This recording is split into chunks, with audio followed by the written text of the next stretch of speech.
Vaishali Lok Sabha seat पर चिराग पासवान ने एक बार फिर दावा ठोका है। मुजफ्फरपुर के पताही पहुंचे चिराग पासवान ने हुंकार भरते हुए कहा कि वैशाली लोकसभा सीट हमारी रही है। इस बार भी वैशाली लोकसभा सीट पर लोजपा रामविलास का प्रत्याशी ही चुनाव लड़ेगा। मीडिया से मुखातिब होते हुए लोजपा रामविलास के अध्यक्ष चिराग पासवान ने कहा कि हम लोग संगठन को मजबूत कर रहे हैं। मुजफ्फरपुर पर विशेष ध्यान दिया जा रहा है क्योंकि वैशाली लोकसभा सीट हमारी रही है। पिछली मर्तबा भी हमारे उम्मीदवार ही चुनाव लड़ी और जीती थी। इस बार भी वैशाली लोकसभा सीट पर लोजपा रामविलास का प्रत्याशी ही इलेक्शन लड़ेगा। वहीं बिहार में शिक्षा विभाग में मचे घमासान पर चिराग पासवान ने कहा कि ये एक मंत्री और अधिकारी के बीच की बातें हैं। अगर ये बातें इस तरह से सभी के सामने आ रही है तो ये दर्शाता है कि सरकार में कितना मतभेद और तनातनी है। यह सारी बातें नीतीश कुमार की नाकामी और गठबंधन के बीच की दूरियों को भी दिखाती है। मुजफ्फरपुर खास तौर पर क्योंकि वैशाली लोकसभा हम लोग लड़ते रहे हैं और इस उद्देश्य के साथ भी हम लोग यहाँ पर संगठन को विशेष ध्यान दे रहे हैं। पिछले दिनों भी एक बड़ा कार्यक्रम यहाँ पे किया गया था। वैशाली लोकसभा की सीट हम लोगों के पास रही है और आने वाले दिनों में भी पुनः लोक जनशक्ति पार्टी रामविलास का प्रत्याशी वैशाली लोकसभा से चुनाव लड़े। इस उद्देश्य के साथ संगठन पे यकीनन यहाँ पे काम चल रहा है, पर आज जिस उद्देश्य से यहाँ आना हुआ बहुत व्यक्तिगत है। हमारे संसदीय बोर्ड के अध्यक्ष चुलबुल ठाकुर जी, उस समय पूर्व से उनका स्वास्थ्य थोड़ा सा खराब था, वो आज सिर्फ और सिर्फ उनसे मुलाकात कर उनका हालचाल जानने, उनके परिवार वालों से मुलाकात करने के उद्देश्य से आ जाना हुआ। अच्छा, आईएएस के पाठक और शिक्षा मंत्री के बीच जिस तरीके से विवाद चल रहा है उस पर क्या कुछ कहेंगे?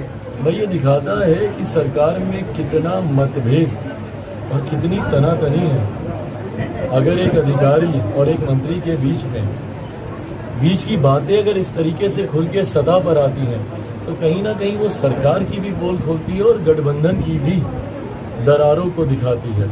बट बहरहाल ये इन लोगों के बीच का मामला है। कई तरीके की बातें कही गई हैं। सरकार क्या उस पर कदम उठाती है ये निर्णय सरकार को ही लेना। बिहार फर्स्ट, बिहारी फर्स्ट जो आपका नारा है उसका क्या उद्देश्य है? उद्देश्य एक विकसित बिहार का निर्माण है। आज की तारीख में चिंता की बात यह है कि बिहार के ज्वलंत विषयों को छोड़कर हर विषय पे चर्चा होती है। रामचरितमानस पे चर्चा होती है, सरकार बनने गिरने पे चर्चा होती है, विधायकों के टूटने भागने पे चर्चा होती है, मुख्यमंत्री इस गठबंधन में रहेंगे कि उस गठबंधन में जाएंगे उस पर चर्चा होती है।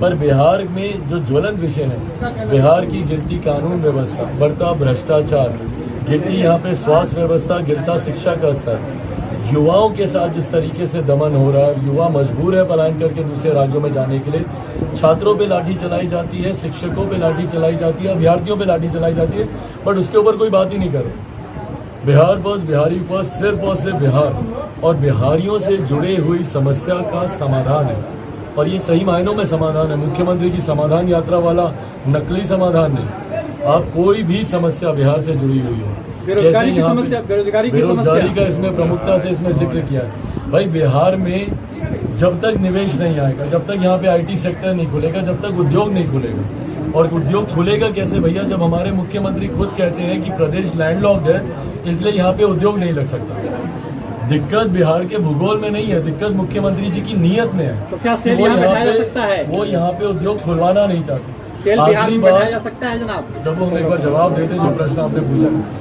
आखिरी बार मेरे मुख्यमंत्री ने इन्वेस्टर समिट कब किया, कब उन्होंने निवेशकों को यहाँ पे बुलाया कि भैया आप आइए निवेश कीजिए, यहाँ पे आईटी सेक्टर खोलिए, उसके लिए हम आपको सुविधाएं देंगे।